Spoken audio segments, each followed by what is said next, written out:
The BRICS Economic Group have agreed to a framework for expansion. This loose collection of countries will have to work together to have any kind of political clout.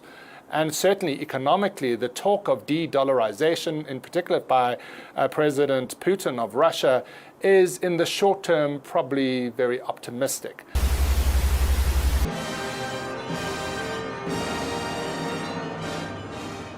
Good evening, America. We interrupt your programming to bring you news you actually need.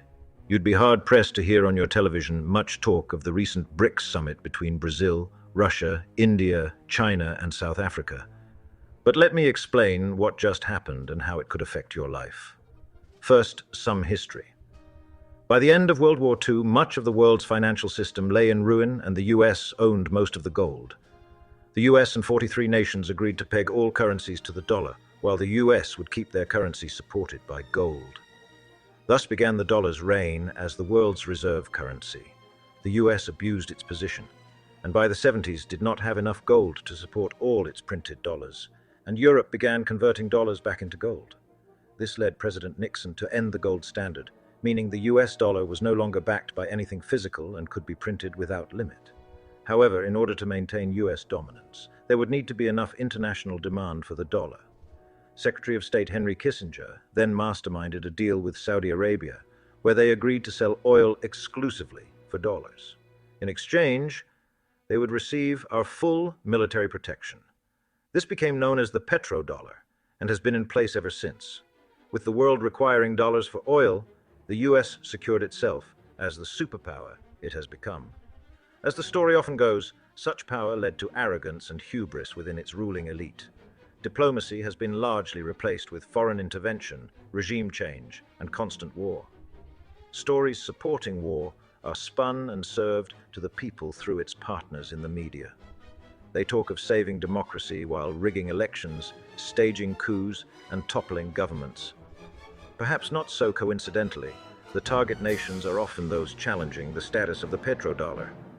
Most importantly, the United States has taken the thing most responsible for their prosperity, the dollar, and turned it into a weapon to sanction other sovereign nations. President Putin has said on more than one occasion that if the US chooses to use the dollar as a weapon, they will incentivize nations to find alternatives, and in doing so, cut the very branch upon which they sit. The Saudi Arabian foreign minister has said Saudi Arabia and the BRICS members share a belief in respecting the independence and sovereignty of states and not interfering in their affairs, perhaps a reference to the constant military and economic interventions of the United States and its G7 allies. Last week, 7 nations were invited to join the BRICS. The group will now comprise nearly half the entire world's population and a third of its economic output. However, 2 facts are most important. Saudi Arabia, the US's partner in maintaining the petrodollar, is one of these nations. The United Arab Emirates and Iran were also invited, which means the BRICS nations will control 45% of all oil production. The second important fact is the BRICS have decided to stop trading in dollars. Although they have yet to determine what the new currency will be, the direction has been made clear. It will not be the dollar. This leaves 2 important questions. 1. If the economic status of the United States depends on the petrodollar, what happens if the petrodollar ceases to exist? 2. If 45% of oil production comes from BRICS nations, then who gets preferential access to oil once there isn't enough to meet all global demand? The answer is concerning. Your money will lose a tremendous amount of purchasing power in a short amount of time, and we will all be forced to adopt a much lower standard of living.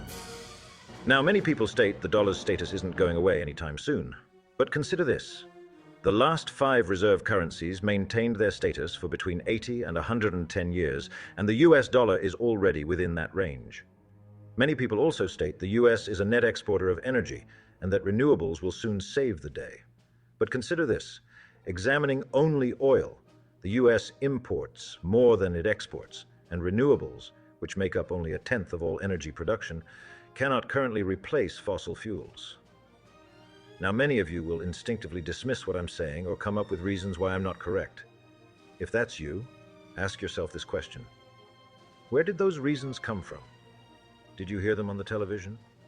For those of you who feel as I feel, that the US is no longer the shining beacon of freedom it once was, that the West is not simply good, and the East is not simply evil, that not all empires last forever, and that government will not save you when times get tough, then congratulations, you've made the first and most important step.